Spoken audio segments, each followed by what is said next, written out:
You have a sandwich, don't worry about it.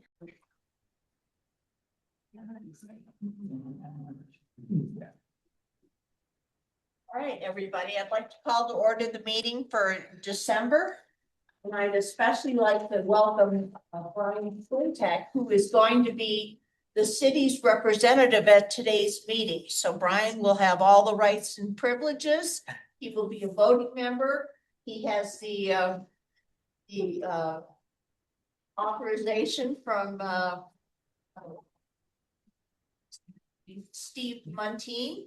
And so welcome, Brian. Thank you. And you're in for a great meeting. So, yes. That's a good question. So does that mean that Steve is now the primary and? No, at this point, they have not. They haven't decided that yet. No, Okay. no. This means Steve. Steve is just out of town and Okay, so. but it's Brian not- is- Yeah, no, okay. At All that right. point, Just checking. just an interim basis. And we will look forward to clarifying all that in January. Public comment. Do I have any public comment on items not on today's agenda? Seeing no public comment, we'll move to board member comments. And Catherine's smiling, so that's dangerous. Yeah, actually not dangerous. I just wanted to bring to the board's attention at the Steamboat Springs City Council meeting on Tuesday. Gates Gooding gave a presentation on they're moving forward on a new process for their SDR funds. But part of what Gates did, he also did a lot of outreach to peer communities. And one of the key points that was brought up that he learned from other peer, when I say peer, I mean other mountain rural resort communities, was that other communities that are somewhat more mature, and I say more mature in the format that they've had funding coming to housing at a significant level longer, is what they're finding is the traditional metric that we've always used, that we should spend, people should spend 30% of their income on housing to still have a be financially sustainable. They're finding in these communities, and I think we're seeing it here too, that with the high cost of living that we have, that 30% metric really needs to be lower, even to the tune of 18 to 25%. So I just thought it was a real good point that Gates brought up, and I wanted to share it with the board. And I think that ties very closely to what we all know is that the AMI charts with the inflated numbers for non-wage income are also getting to be less and less, if applicable at all. They just need discounts when we're setting rents. So I thought it was a really interesting metric point. I wanted to make sure the board heard it. Thank you very much. Do I have additional board comment? Yes. I was pointing at, Mike. I'll add on to an observation from Tuesday night city council meeting. Nothing for us to discuss today, but just maybe planting the seed for a future strategic conversation. But when Gates and Brad were presenting the idea around a new committee that would report to the city that would advise on administering the fund, there seemed to be some appropriate consideration of like where were there overlaps with what the housing authority is doing. And I think it's fully rational for them to weigh those potential areas of overlaps, but the conversation sort of seemed that there may be still be some confusion about what it is that we do, and or in addition to where we stand on desire to administer the fund. And Jason, I really appreciate you chiming in and echoing the comments around the direness of the situation, and you didn't comment either way. But I think we should consider if that's something we want to do or not.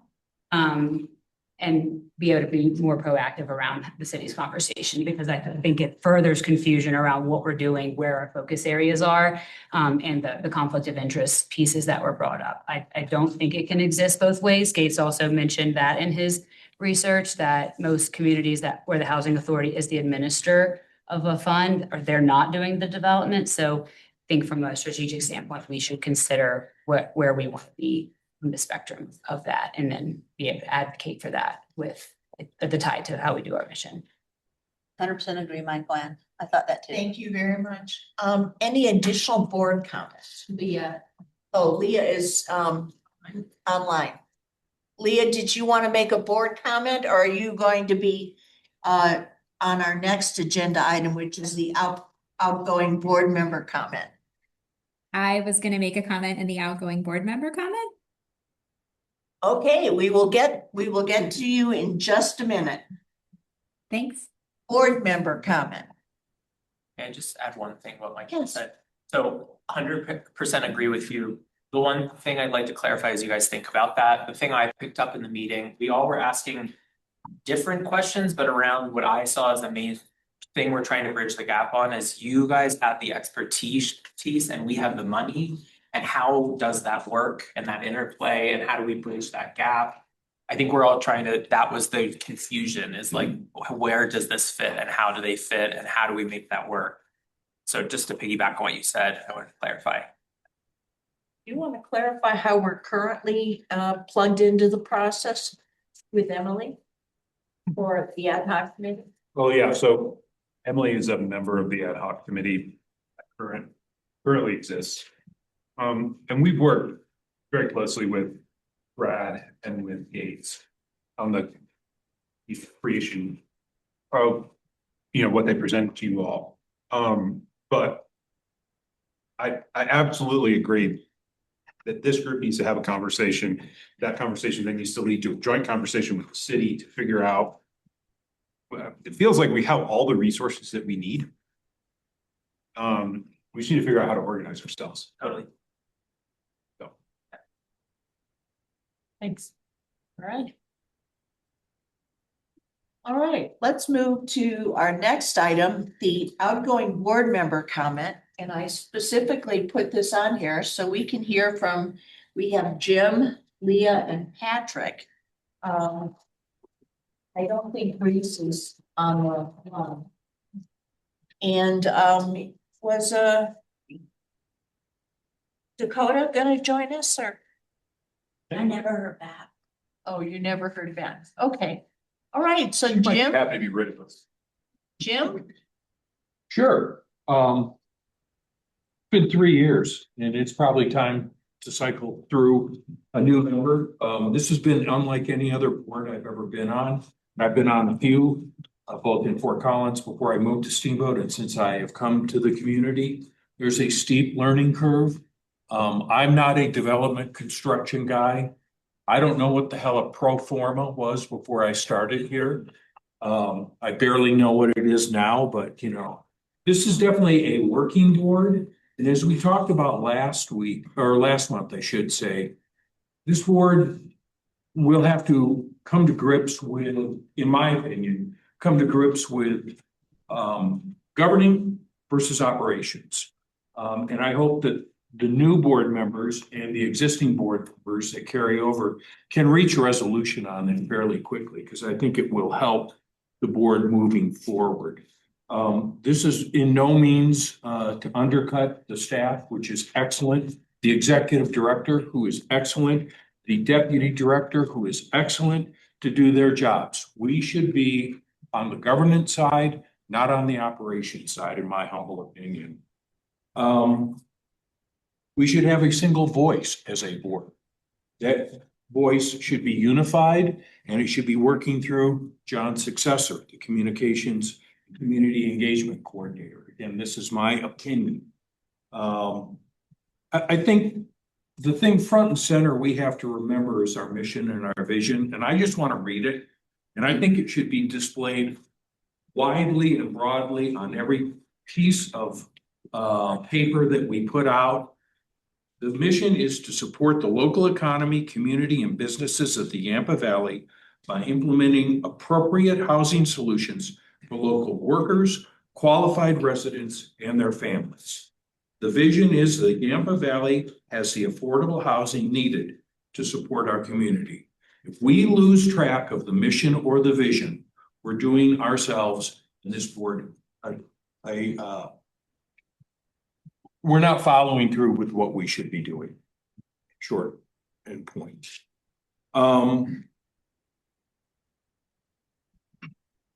We have a fiduciary responsibility. We should always take that very seriously, very seriously. We should also not let the noise detract from our mission. There will always be noise, but our mission and our vision should be first and foremost. That's all I got. Thank you. Thank you, Jim. And don't forget, we have this.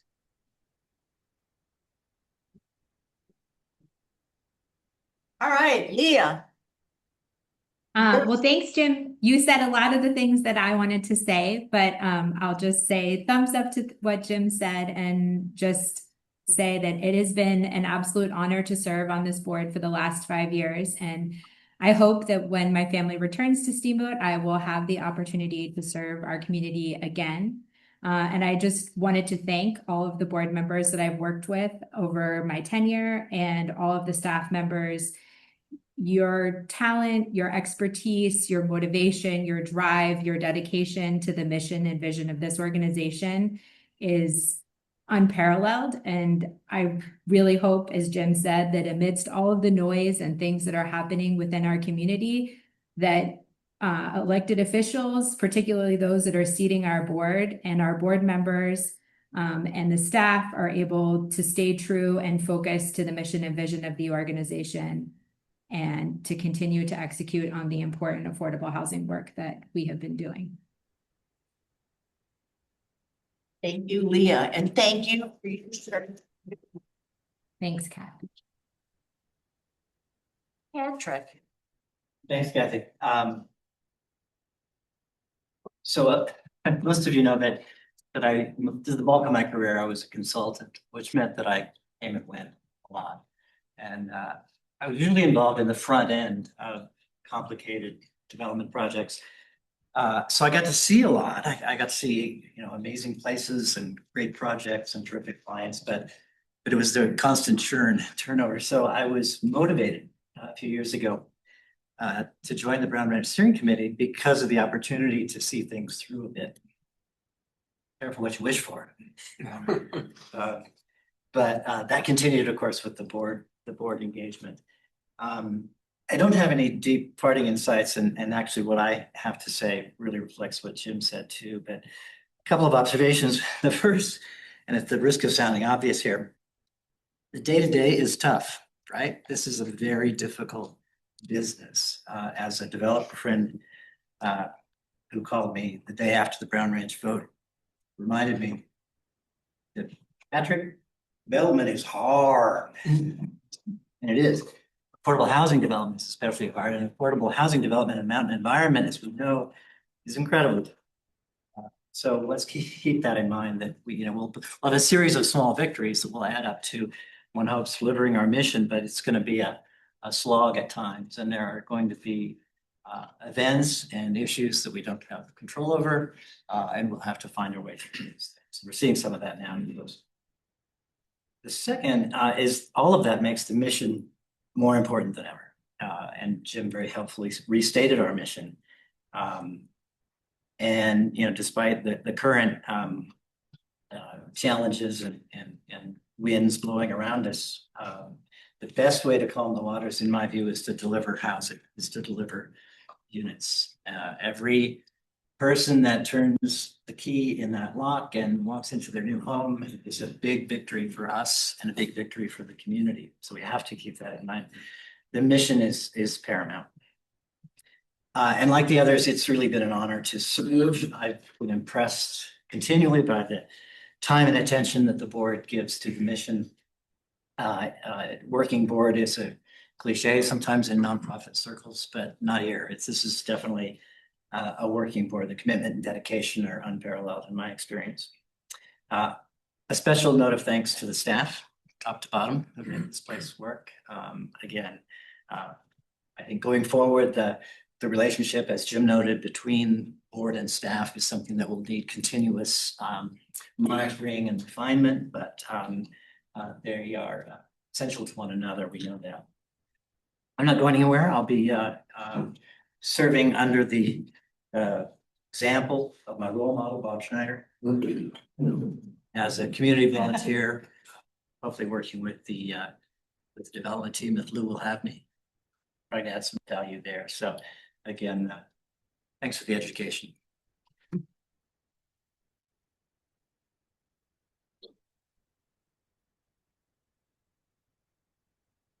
All right. The next, I sorry. sorry to say, I think also we want to give a thanks to John. I mean, he's done such a great job in his tenure here and the communications. I mean, Robin did a great job and you've taken it to the next level. So I just really appreciate your leadership and on communications and your knowledge and insight and really want to say thanks to John too. Thank you. Catherine. All right, we're going to move on to consent agenda. And that includes the approval of the minutes, no balance write-off, the check register, and the financial statements. Are there any questions on any of those items? If not, I'll take a motion to approve the consent agenda as presented. Second. I'm sorry, who had the motion? Jess, and Lou has the second. Is there any discussion on the motion? If not, I'll call the question. All those in favor signify by saying aye. Aye. Opposed, motion carries unanimously. Now we'll move to the staff reports. And typically we start with Elliot. Elliot's over here. If you would like to brief us on your report. Absolutely. Have a few items and then if there's anything else that you guys have questions on, feel free to chime in. Couple things. One is our YVHA holiday party is next Thursday, December 18th, from 6 to 8 p.m. at the library hall. We've invited all of our tenants at Whitehaven and Fish Creek and Hillside Village to attend. We had a great time at this party last year. We had a really good turnout. So I would just encourage any board members, if you're available, pop by. Know of acting board members and staff. So hopefully we'll see you there next week. We also we did a community presentation to the residents of Whitehaven on Monday night. Talking about our water and sewer project, the associated rent increases, and the various details of the project. I think overall it was a positive meeting. The feedback or impression I got is that the residents kind of understand where, why we're having to potentially increase their lot rent. They've asked for some additional information, which we're kind of gathering and will be supplying to them here in the coming weeks or next month. Again, John, thank you for all your service and everything you've done for us over the last 6-7 months. It's been great working with you. So there's some communication updates in there for the team. We're also working through our HOA condo plat, and that's been submitted to the city, their review. As far as Mid-Valley is concerned, we keep making, Houseman keeps making good progress. There's a lot of kind of finish work that's happening with flooring and carpet, trimming out lights, trimming out faucets, plumbing fixtures, water heaters. We have the exterior punch list coming up here in about 10 to 12 days. And then it's site work is really a big focus, trying to get that wrapped up. And as far as our dates for turnover, we're still looking at mid-February for building 2 and March 20th for building 1. So Houseman's keeping the schedule for us on that. And then finally, we've been working with Enterprise Community on the rehabilitation project for Hillside Village. So I've had some good calls with Enterprise and their technical assistance team. And then internally, we're just working through trying to source architects and local draftsmen to help us put together some as-builts and surveys so we can get that out to bid right after the first of the year. So those are some operational and property updates. Thank you very much. Questions, Catherine? Hey, Elliot, I just want to clarify this. I've asked it before, but I just want to make sure we're all recognizing that Hillside does have significant USDA subsidized. And just to clarify again, that when we go through this resyndication, those subsidies will carry forward. Yes, that's the plan. That is correct on that. We, to be more clear, we won't go through with any funding approach that would jeopardize Okay, that's what, that rental assistance. yes, perfect. I just want Which to, makes the project infinitely more complicated. yes, And so, that's why, we're bringing in a lot of different consultants to help us sort that out. Enterprise has obviously been providing a ton of benefit okay, free, which has been great. perfect. Yeah, I've asked that before. I just wanted to say it into the whole board, so we all keep that top of mind. Because Hillside success has really been built on those ESD subsidies. Thank you. Any other questions of Elliot? If not, we'll move to Jason's report. Yeah, I'm gonna skip over Cosmos because we have a couple agenda items focused on that. I have been working with Kathy on the performance plan and following board's view of my performance. More to come on that for some upcoming meetings. Forecasting, why now? Or else you're off the board. Yeah. Forecasting a couple meetings, we have, our normal meeting in January, where we'll do quite a bit of our, kind of standard beginning of the year items, but also kind of begin this conversation that, Jim, and Patrick mentioned, about kind of the role of the board and the role of staff and all of that. And that will parlay into a special meeting that's scheduled for the 26th. Any of you, I think you should all have invites for that. Those of you who are rolling off the board, you don't need to worry about it. But that will be a training with Sursa, who is our insurance company, more or less on those legalities of being a board member, both the meeting laws and all of that good stuff. And then we're forecasting in February, potentially at the regular meeting or at a special meeting, still trying to figure that out, having a board retreat. And what that would do would be to focus on some of the conversations that we've been having around, and we will have in January around governance, having a dedicated time and a facilitated conversation around how do we want to organize ourselves, homing back in on the mission, making sure that the main thing remains the main thing, that is our mission. And so those are the things to forecast for the next several board meetings. And in addition to that, I will be taking a family vacation in late January, late February. That's accrued. That's already accrued vacation. All right. Any other questions of Jason? All right, then we will move on. And who would like to take the lead? Sandy on the audit? Can you? Sure, on the audit engagement letter? Yes, please. Yeah, so hopefully everyone got a chance to review it. It's just stating what their duties are, what they're responsible for, what the staff is responsible for. They mentioned their price will follow unless there's any big unusual extra duties that will be similar to this year, which was 22,250. But follow the Denver Aurora CPI. And we just need to get it signed so they can start the audit in February. Okay, and this is the same auditor we've used for the last few years. Correct. Okay. Do I have any questions about the audit letter?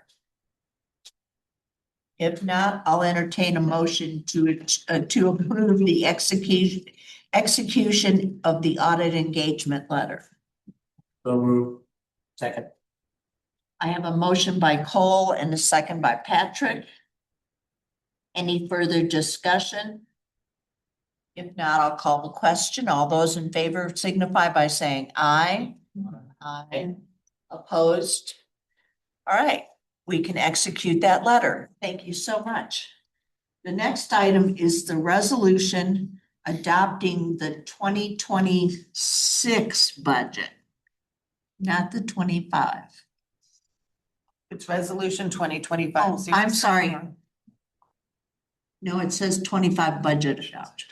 Oh, In the agenda. on the agenda. Yeah, on the agenda. Sorry, 20. That's okay.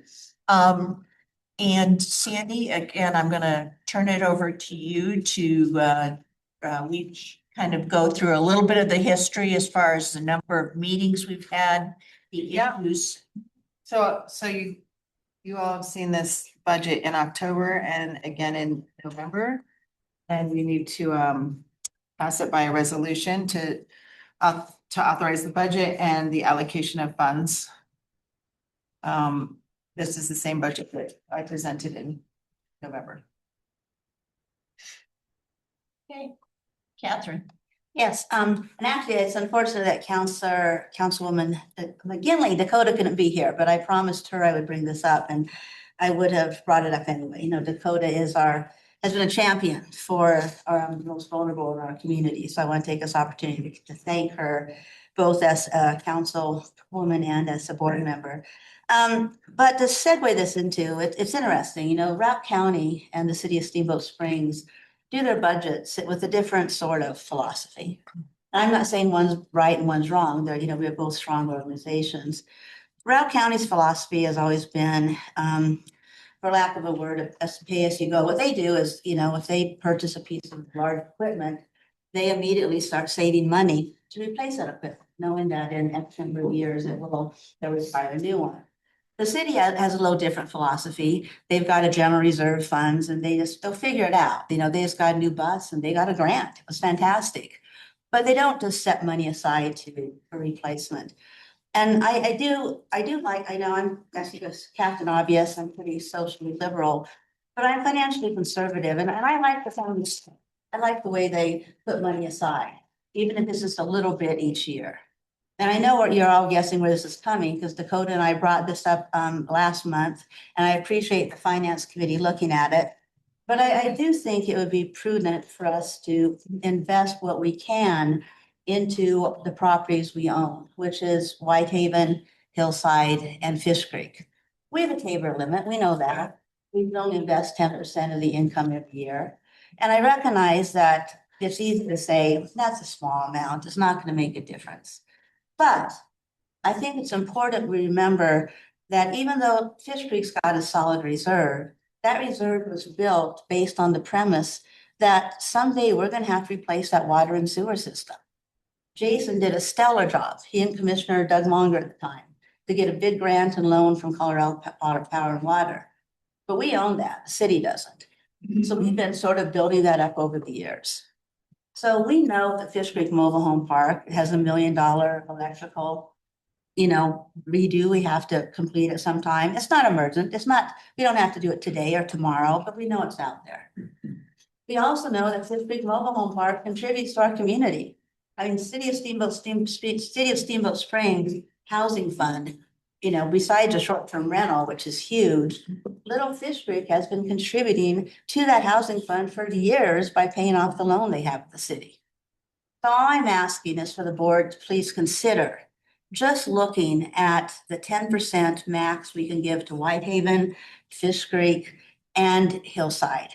The dollar amount's small. If it's 10% based on income, not just rent income, not including projected grant income, it's $139,000 ballpark.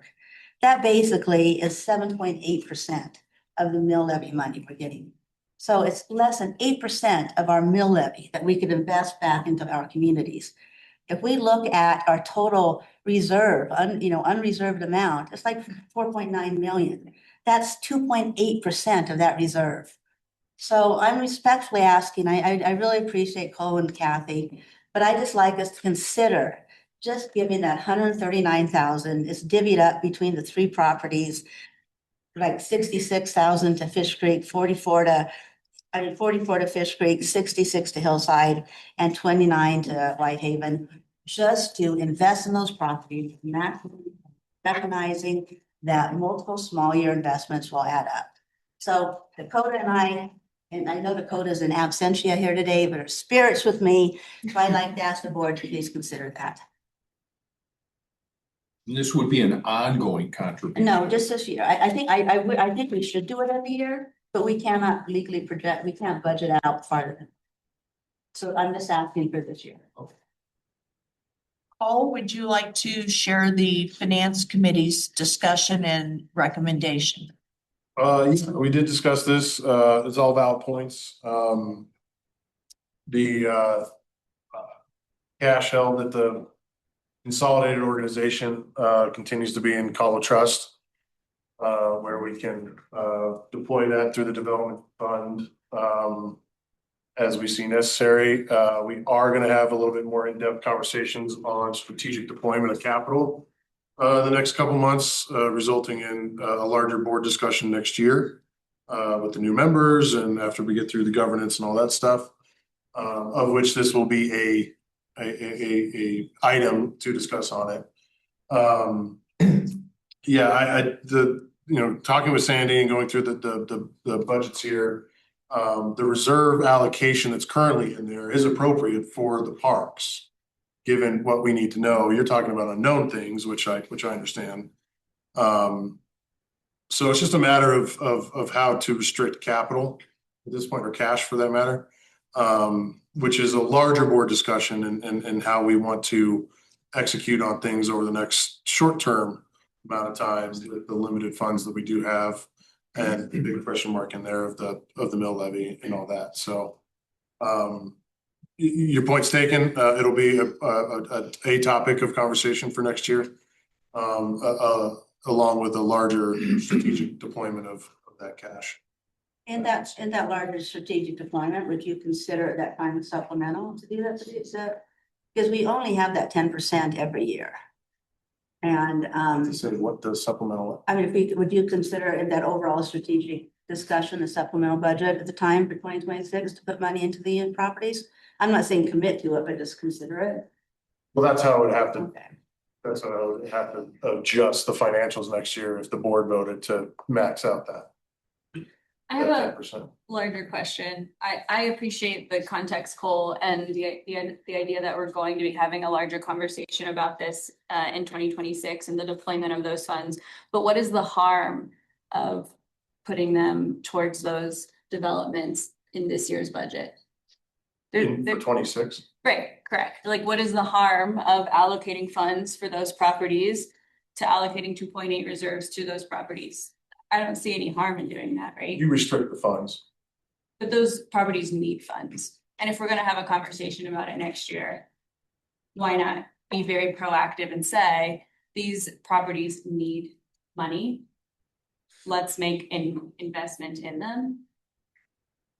We have identified what is needed for those properties as far as short-term capital projects, and we're working for not only using our own funds, but also securing state and federal money for that. Beyond those, we don't know what we need. But Paul, we know we need $1 million for Fish Creek Electric, and we have nothing. And right now, I want to really. We don't know that. Pardon me? We don't know that. Well, we know We need 2 million. Yeah. Okay, it's 2 million. I just went up. And I want to really commend and thank Emily and Elizabeth are doing a stellar job. And what they've done on getting grants for Whitehaven, which, our staff, they're superheroes on saving that. But we know that Fish Creek is going to have that need. And what's wrong with like putting a little bit every year? We know the need. We don't know the breakout of cash from our funds, reserves that are already built up, and then other sources that we can access. So And I think that uncertainty is why we should put money into it, Paul. I'm telling you, the uncertainty is why we shouldn't. Yeah, and I guess it's a different philosophy, but for me, it's like, if I know that in my household, I'm gonna have to convert to electric in the next 20 years, I can hope that the feds in the state are gonna come in and help me, but I don't know that. So because I know that I'm gonna have to do it, I'm gonna start saving money up just in case. We currently are. You're asking for more savings. No, we're not investing any of our. There's reserves being built at each one of these properties. But not very, they're little, but they're small. So ones. you're asking for more, not Yes. to start a reserve. Yes. So we are currently reserving and have been. Yeah, I would just like to make the request that we put in a small amount. This is a small percentage of the mill levy we're collecting.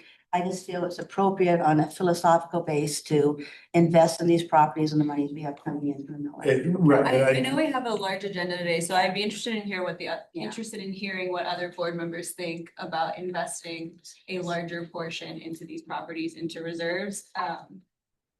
Yes, from a county perspective, that's exactly what we do.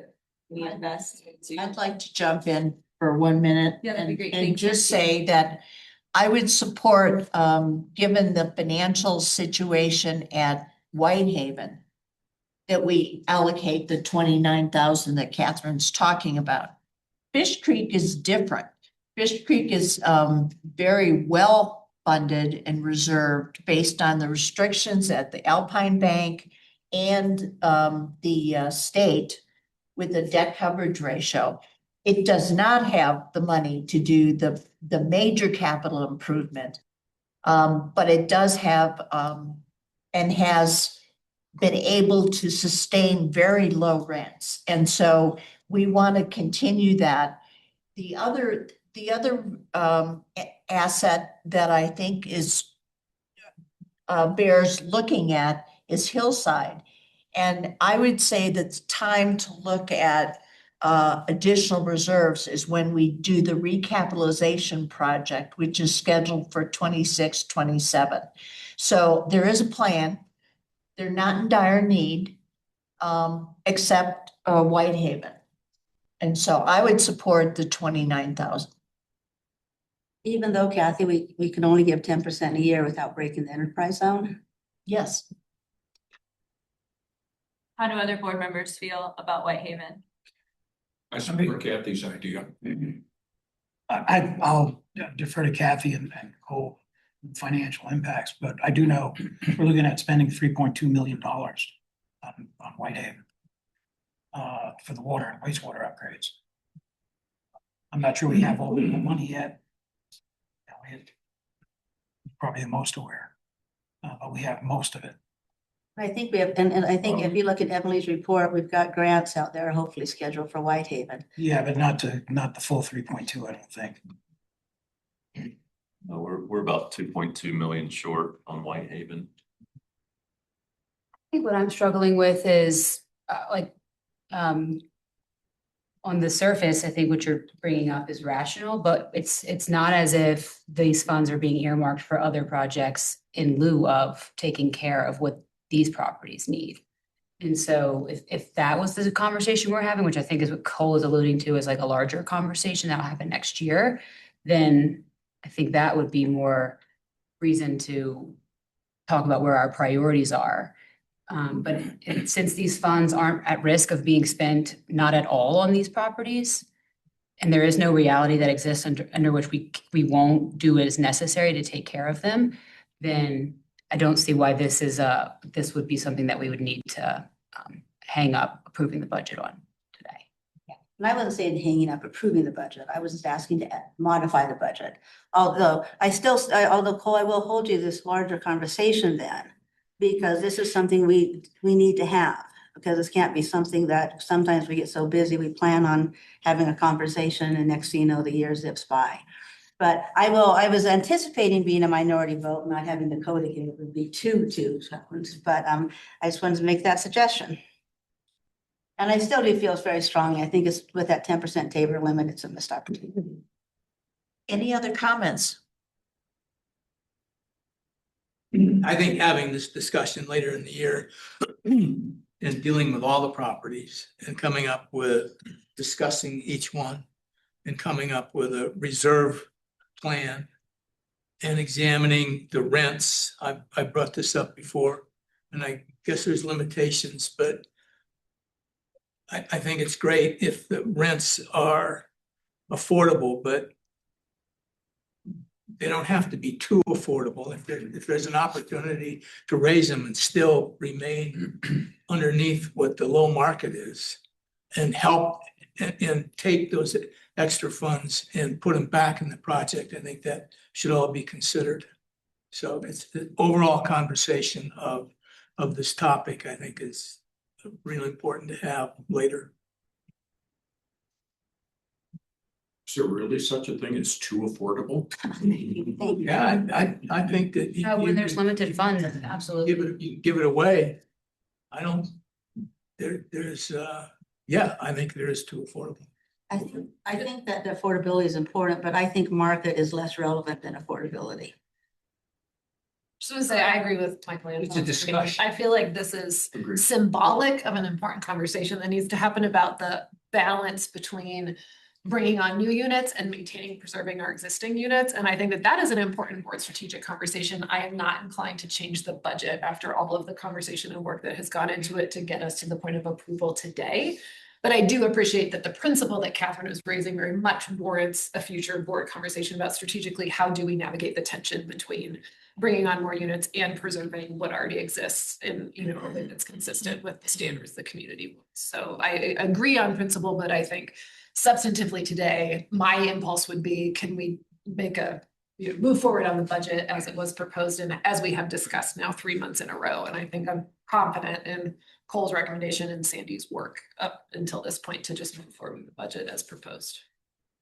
Okay, any other comments? If not, I'll call, do I have a motion to approve resolution 2025-004? Move to approve. Second. I have a motion by Jess and a second by Lou. Any further discussion on the motion? Kathy, I want to thank everyone for jumping in and Cole for committing to making the strategic discussion. I think Jess's point on the principle of the discussion of how we continue to support our properties as we build new is critical. And I really appreciate the board's commitment to getting that done. And I am going to vote on a principle and make a point today. First, thank you, Sandy. You are excellent. We are so lucky to have you and Mandy. This budget is excellent and staff. But I'm going to have a no vote on the principle that I think we need to be proactive on having this discussion of how we financially support our properties. And I look forward to the discussion. All right, any other discussion on the motion? If not, I'll call the question. All those in favor signify by saying aye. Aye. Opposed? Post. Okay, motion carries unanimously except for Catherine. Yeah, it's not unanimous. Figure out what that number is, but I'll add it up. And -1. Yes. All right, the next item is the resolution to set the mill levy. Sandy, would you like to lead us on what it is we're doing and why we're doing it today? Sure. So resolution 2025-005 is a resolution levying the property taxes, which is an annual requirement necessary to collect our taxes through the county. We got the valuation a few days ago. It was very close to the estimated valuation that we had the last 2 months. I think I did change the number $11. So we are required to do this in order to get our money in 2026. And this was the voter approved mill levy that was passed, I think, in 17? 2017, yep. And has a 10-year sunset. Is there any questions to the resolution? If not, I'll entertain a motion to adopt resolution 2025-005, setting the mill levy at 1 mil. So moved. I have a motion by Patrick. Do I have a second? Second. I have a second by Jim. Any further discussion on the motion? If not, I'll call the question. All those in favor signify by saying aye. Aye. Opposed? Motion carries unanimously. All right, our next action item is the review and approval of the Cottonwoods Mid-Valley deed restriction. Jason, would you like to take over? Yeah, so we've made some relatively minor changes to the deed restriction at the Cottonwoods, some of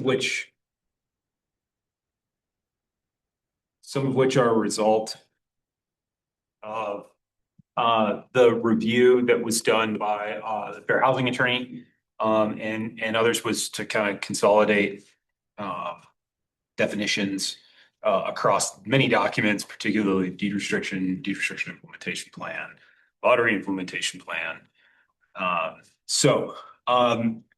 There, this is on here as an action item. It's not necessary that the board takes a formal action on this. These are non-substantive changes to a document you've already approved. But we wanted to make sure that you guys were fully aware of what was going on. If you want to take a vote on it, you're more than welcome to.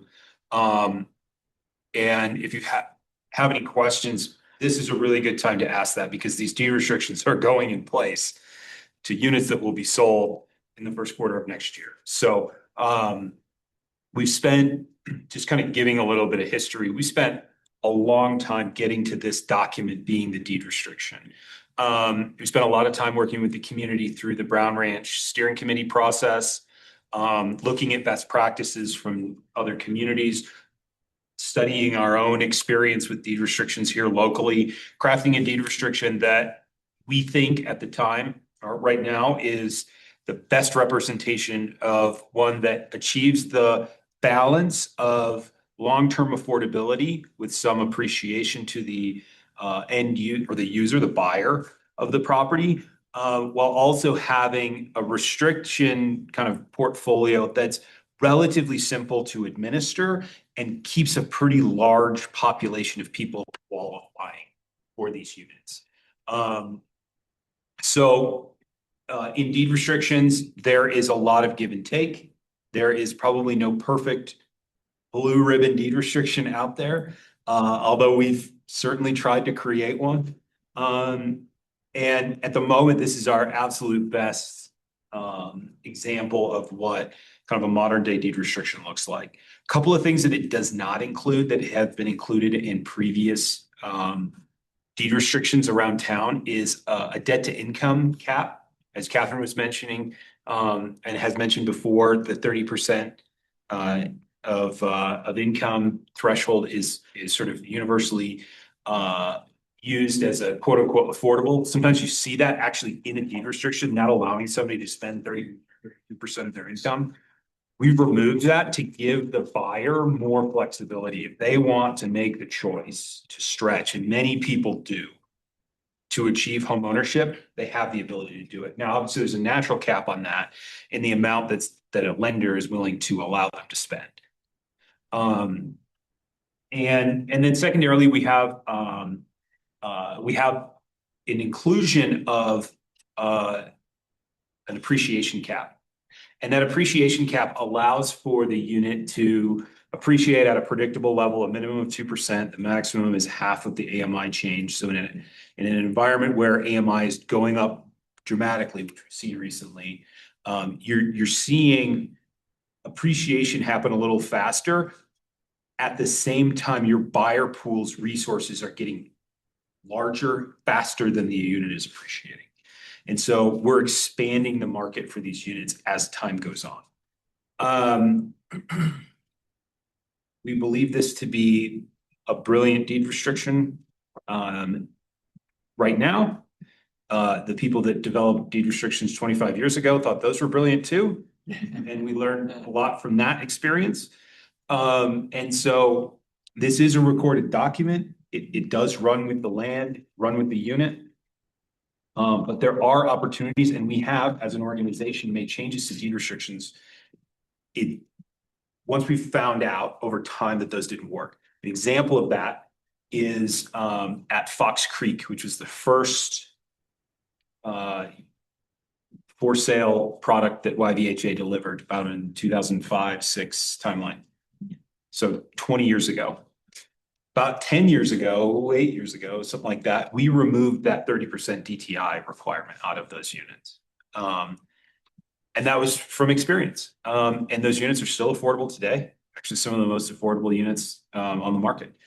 And so I just wanted to kind of give that history lesson a little bit for those who haven't been along for that ride. Some of you, Kathy, has been around since we crafted that first deed restriction 20 years ago to the new one today, but others, have been involved in kind of the new process or just coming into it. So I wanted to make sure everybody had that context as we're sort of setting in place what the deed restriction is going to be for these new units at the cottages.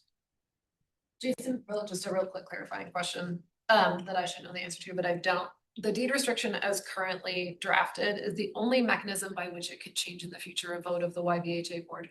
Yes. And consent of the owner. Okay. And so if at some point in time, we wanted to make the deed restriction more restrictive, the owners would need to agree to that. And that's done through the HOA when you say the owner? It would probably be from a just processing perspective done through the HOA, but it would be with each individual owner. The HOA doesn't have the ability to change it. Laterally change, okay, gotcha. Yep. So generally speaking, you can take restrictions away, you are not likely adding them. Because if you're a homeowner, you're not likely going to say, sure, make this harder for me to sell,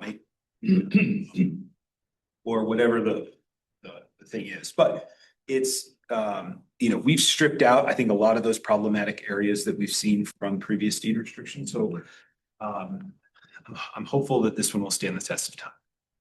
Jason, could you add a little color to the FHA? Review and what motivated it and what the outcome was? Yeah, so we wanted to make sure that this deed restriction was complying with federal fair housing requirements. And so anytime you restrict people's access to housing, you need to make sure that you're doing that within the federal fair housing law. And so that means you're not discriminating based on any protected class. It's standard federal classes, which are sex and race, and there's a whole bunch of them. There's additional ones at the state level. And so we wanted to just make sure we passed muster there, and we did.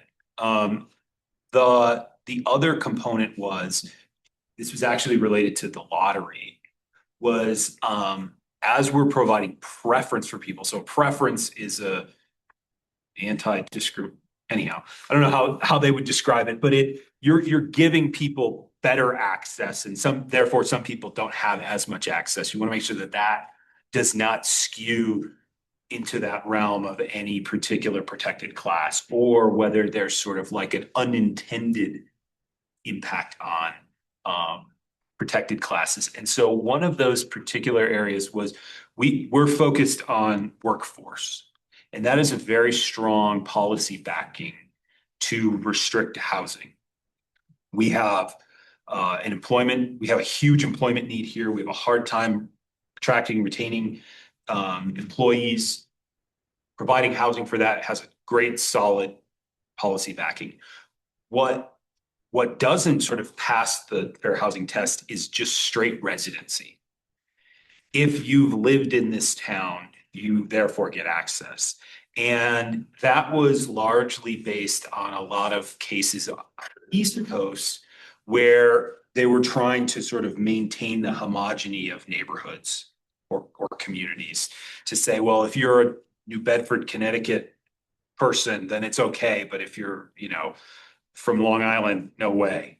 And so that does not stand up to fair housing standards. And so we stripped out any mention of residency, and we've only focused the limitations primarily on whether you work for a physical location in Rock County. I know that was a lot. We had a memo that you guys should have all gotten from our attorney on that. Super dense analysis, but it's also really important to know because folks tend to throw out fair housing violations, without much backing. And that is a bit of a trigger for people to get a little hesitant and scared. We know we have solid ground here. And just to clarify, that workforce also includes if someone is retired and has worked in our community. Correct. Hey, Jason, do we need to update Exhibit B with the City of Steamboat Springs $10 million donation that lowered the amount? Take a look. with the AMI limits on Exhibit B. The depreciation schedule. No, the AMI limits. Those should be updated. They are. Yep. Yeah. I updated those. So we're still seeing, What page are you on? 93. Page 93. So we're still saying that 14 of the one bedrooms are 140%. Correct. This is the updated schedule. Correct. All right, any other questions? If not, Jason mentioned it's not necessary to take action, however, since it is on here as a review and approval, does anyone feel strongly that we should execute an approval prior to the recordation of the deed restriction?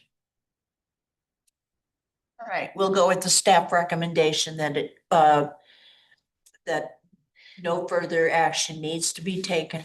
Great. All right, Thank you all. the next item is the strategic topic Cottonwoods and Mid-Valley update. All right, so there's a couple items that we'll talk about. We're going to talk about this both in open session and in executive session because there are some items that are subject to negotiation and also questions for the attorney. As it relates to the strategic topic items in open session, what I wanted to just kind of update everybody on is that, you guys are all quite familiar with the fact that we have a global agreement that the board approved that has not been signed by our partners. They are checking with the attorney to see why that's not done. They are checking with their attorney. Their attorney, correct. They're just putting it off. I would suppose they're putting it off. Now, what that means is that the existing agreement that we have is in place, and that is a significantly more favorable agreement to YVHA. All the risk, all the financial contributions, everything is on the developer partner there. And that's material for a couple of reasons, because we are at the end of drawing down our loans and are in need of additional capital.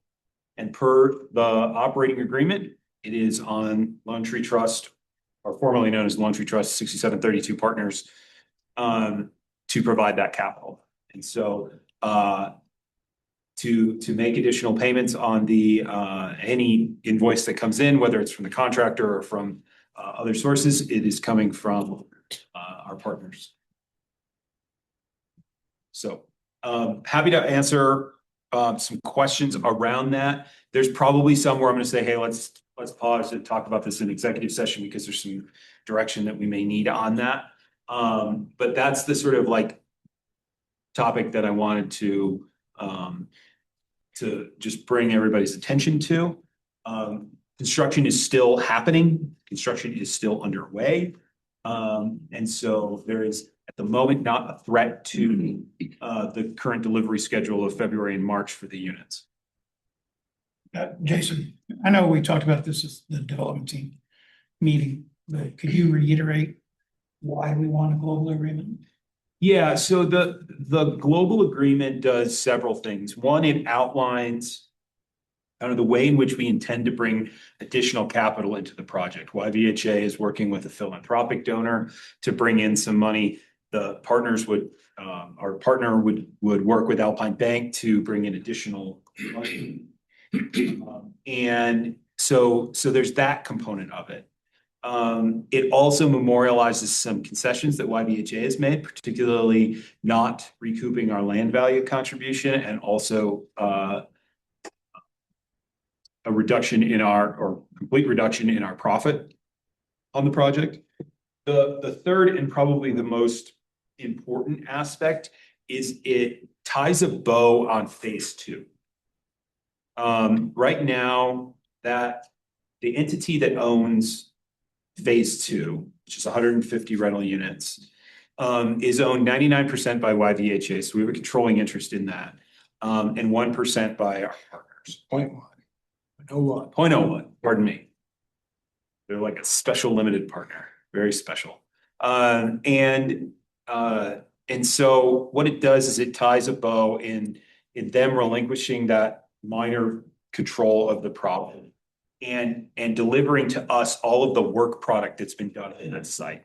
Any soils test, any architecture, any engineering documents, any records from the contractor, basically all the details that you would need to continue to develop the site, but without their participation. And that's important because we'd like to finish up phase one with this current partner and pivot to something different, meaning a different partner for phase two. And so that creates a very clean opportunity for that to happen. All of that's written out in the document. And so does that answer your question? I just want everyone to be aware. Yeah. There is a reason, we just aren't saying, like, let's go with the original agreement, and force our partners to come up with lots of money. Yeah, in fact, that component of the original agreement survives in the global agreement as far as who brings the additional capital. So Jason, I respect what you're saying, Lou. I think we're in a great, and I don't want to jump into, I guess we do need to have at some point a board discussion, I believe, of lessons learned from Cottonwoods 1 before we jump into Cottonwoods phase 2. And I hope at that discussion, we can make sure we bring back previous board members, particularly, like Patrick and Reese on the development committee, who are so intricately involved, and Leah, who is a board chair. Because, we had that, like, I guess my question is, this contract that we're giving up puts our development partners at big financial obligation. So why are they not signing the new one? And by them not signing the new global agreement? Well, I guess the question is, where do we stand right now? We're running out of money on the loan draw. So are they just going to keep building and drawing the loan, or I'm just perplexed here. Yeah, and those are, I think, some questions that we can get into in executive session. Okay, that's fine. Related to kind of some negotiating points. I will say on lessons learned, maybe it's worthwhile, Emily, if you could just very briefly say what we are doing on the lessons learned part. Sure. So I believe it was last month, the board requested that we do a comprehensive lessons learned process. So I've been working on that with the team. It included the board member survey, which everyone completed. We also did a deep dive with the staff. It was about a 2.5-hour session, an interview with George, and then a thorough review of all of the meeting minutes from late 2021 and 2022, when YVHA acquired the property and started the process with RFP to identify the developer partner, review of all the legal documents. So we're working on synthesizing that into a comprehensive report. Okay. And I didn't see that schedule on one of our upcoming agendas. We also want to wait until the project is complete. There's still lessons to be learned. As long as we know the lessons, because I also am hoping we're going to be discussing starting Cottonwood phase 2 to keep our pipeline going, so we don't have too many dry years of units coming online. All right, any other questions of Jason on the current status of Cottonwoods? I had one, and maybe Michael Ann could, or I was looking for Alyssa. From the real estate standpoint, our pipeline, as far as sales. You have an update on. Yes. What am I doing? Impromptu, but we had a real estate meeting this week. can you give the board an update as far as sales and interest? Yeah, so currently today we have 362 people that have completed the pre-screening form. We have 94 active applications that we are working through. So the pre-screen form is a good indication of someone who initially filled out the form, was like, I want to know a little bit more about this, but hasn't fully engaged in the process. We met with them this morning and they added a section where we can actually export all of the emails. We can see everybody who the email has been sent to, whether it's been opened, whether they've started the application, whether they've kind of like the whole, every little touch point along the process. We're curious if through Salesforce, some people it's going to their junk and they never saw it. So we're actually, as of this morning, going to export all of those email addresses, send them directly from the YVHA to try and get that second touch point and to try and get maybe not more people completing the pre-screen form, but people that are that have started that process into like a formal active application process. So turning those. So we're excited about that. We've seen a lot of AMIs across the board. Initially from the pre-screening form, it was showing us we were heavy in the 100%, 120%. We're seeing that number move across those larger AMIs, which I think is great because initially that was one of our concerns. The lottery process is coming along very well. I think our timing will be obviously beginning of next year, pending a couple of the other components with Mid-Valley, but We can speak to that in a second, but can you, in the numbers, can you also explain how many people we have fully qualified to go into the lottery today? yeah, so as of today, let's see, we would have 51 people that have been approved for the deed restriction to enter into a lottery. The other ones are kind of in a document review, pending corrections type phase, but they're still very engaged in the process. So that's 52 out of the 92? Out of the 94. Out of the 94. And 52 out of the 368. Yeah, but I that just have wanted to make expressed sure that those interest. were. So I think that's an important number to note, that if the lottery happened today, we would not have 86 people applying in it. And so that's what's putting a premium on their outreach efforts and our continued marketing efforts, so that we can continue to get people through the application process and get this project in front of people. And I think the other important piece to note that we discussed is you should start to see kind of a pivot in our marketing strategy. So we've actually had some people that have reached out and been like, I get there's a process that I have to go through, but what is it for? So we're going to start doing that shift and doing more of like a formal real estate pitch where it's showing the units, in the units, what the cabinets look like, and sell that aspect of it to also help kind of turn. So we're anticipating doing some ads in the newspaper, increasing our social media campaigns, HRCs, and just kind of around to the extra employers, hosting some information sessions around what the lottery looks like,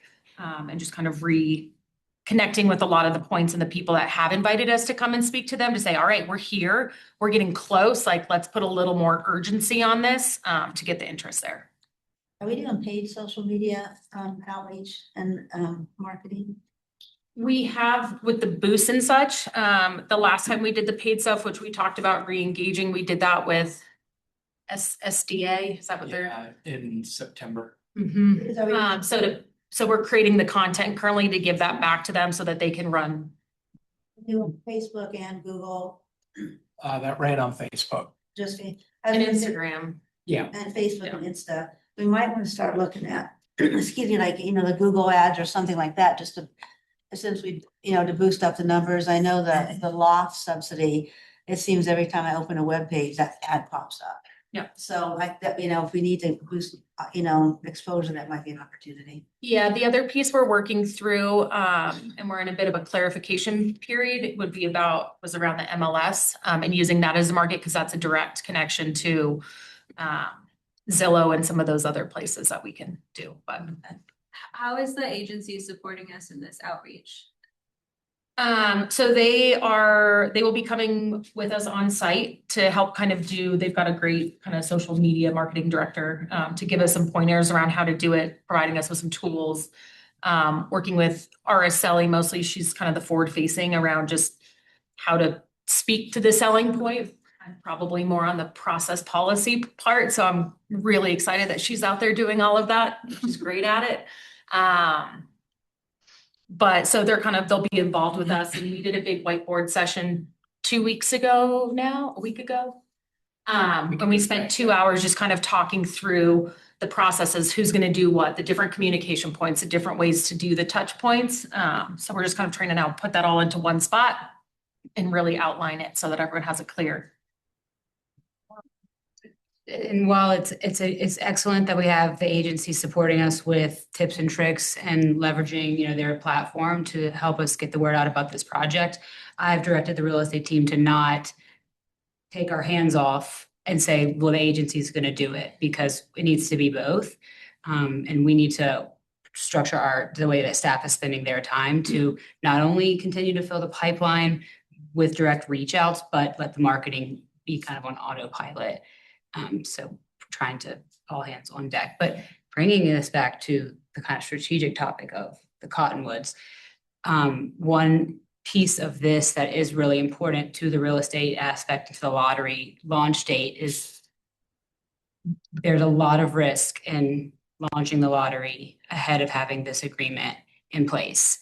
Because if people start going through the process, not renewing leases, putting their house on the market, all of the things, we're at serious risk of leaving people homeless. And I am of the opinion that it is better to delay the lottery until there's certainty behind this project being finished than to move the lottery forward without having those details well understood and how the timeline is all going to fit together, because we can't take that risk of leaving anyone without a place to sleep at night. I agree with that. Absolutely, 100%. Yeah, I mean, to reiterate, the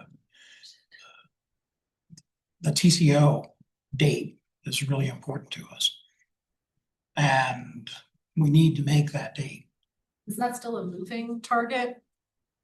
It's not, hopefully it's not moving. It's still the, you know, mid-February for building 2 and March 20th for building 1.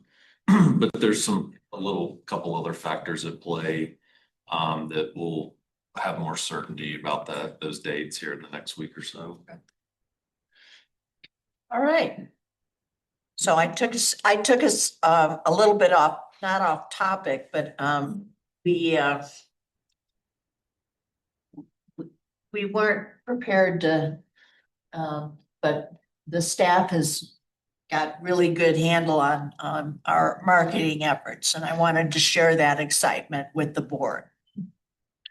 All right, any other excuse me, any other questions before we go into an executive session? I just wanted to comment real quickly that I liked the pre-read, so thank you for the work you put into sending that out. It was helpful for me at least to have time to digest it a little bit more before today, so thank you. Cool. Okay. I will ask that we go into executive session to be held in compliance with Colorado Revised Statute 246402-4E, determining positions relative to matters that may be subject to negotiation, developing strategy for negotiations, and instructing negotiators. And CRS 246402-4B, conference with attorney for the local body for the purpose of receiving legal advice on specific legal negotiations. The topic is Mid-Valley Partnership. Can I just ask a question before you go into executive session? Are you going to be coming back into regular session after this or not? Nope, this is it. Okay. So, pardon, I will entertain a motion to go into executive session. Motion. I have a motion by Jess. I have a second by Lou. All those in favor signify by saying aye. Aye. Opposed? All right, we are in executive. Say it again. 216. 216. For this, Kimball's on my board. And the revenue overseas policymaking, decisions on staff. Talking about this. Executive officer. Should I have bills? Mark is director of Miracles. Well, yeah, that possibly. So even though we don't bank more, the entire fully. Which one's? But. This, I'm not, I'm just telling Speaking of optics. A contingent office. We've already talked. Coming in, was principally kind of directing these guys like. Federal state duties.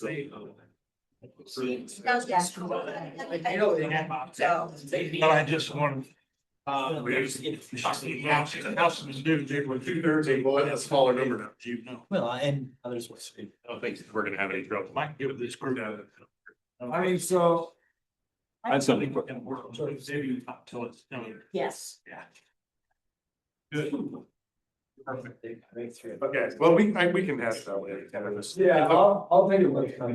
It's not. No. Yeah, geez. What's your? Yeah. I should have gotten to this alley. But, yeah, so you think Zach's email down, problem three was fun. No, but thanks for Okay, sending. good. Yeah, I signed up because we were, I need, and then also to see and how it does. This No. Yeah, it's better than the last one, still just never fully go there part. Okay. So but I'll put it on the agenda, we'll have to talk about I it. mean, I will punch this off. This short. Read the article. Basically, so. I had to make sure Emily saw something. One more time. Oh, I had to make sure Emily saw something, I see there's a statewide meeting. Running around. This is going to be the probably. State matches have to hit this. Defer to you on that. No, it says, hey. We have to put $5 million in. We promise we're working on that. Yeah, it's a little given. That's all it says. And then we will inject it in the project. Yes. That's, yeah, very small. How we obtain them, okay, it's still. So did you see, that deal for that, I said on Prop 123 fund? I sent it to you. Yeah, I haven't seen it. I signed up for it, so because the state's gonna have to do the Prop 123 funds again. Yeah, and so they're having a meeting about it. Well, no, I know. It's not a sustainable plan. What's going on, and there's a new YVHA bill on health insurance. It's better, but it's. I know, this is what I'm sorry about this. Guys, like, yeah, for the I'm gonna have a little gift for you. I have one for you, Martin, as well. Well, it's an acknowledgement of the Yay. provided to this community. Thank you very much. I've been telling you all the time.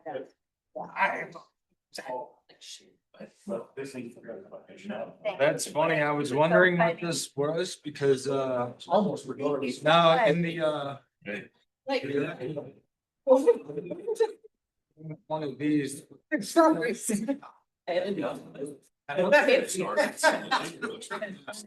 I didn't, I always thought those were what these are. And it's just like, Yeah, it's just security. Yeah, but it's a, I got this as a token and a reminder. Whatever. No, we talked about it. I just put 400 households in it. This was. It's not entirely me, and I have so many more of these because there are people like Christine. Rich Low, I mean, like, I have to track down hundreds of them to give them this because they also had a piece in that. Roger Ashton, I mean, like you name it, right? Nancy was told. Exactly. And actually, I'm gonna give one. Happy to give that up. Yeah. Yep. I looked it up and over the years. I Yep. mean, So anyhow, but thank you, because I've been saying that, like, Yeah, it's or, I mean, because. yeah, and what we have going on here. Mark, that makes sense in terms of like moving the actual, This was always more planned, this was like. Moving supposed to the take out sales. some- Oh, yeah. Two. That's the big. So the top one. Yeah. Might be one night. That's financing outcome. What I'm saying is. Regardless. Yeah, that's what I Say something, just so happens that super. You know, it's a difference, but. It does, it does hurt. We don't have to vote on do we give things. We have to, it's finally, it's out. Some sort. No, Because it's already. There are. Well, yeah. Okay. And you can. First selections.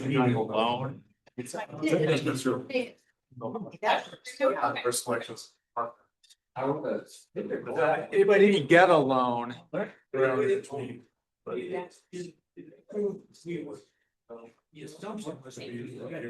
It isn't in there, it isn't.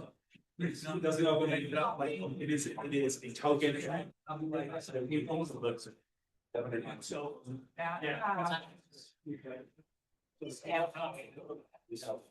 Yeah, it's getting 5 million. Yeah. But I mean, it's, there's gonna be more. There'll be more stuff, I get that.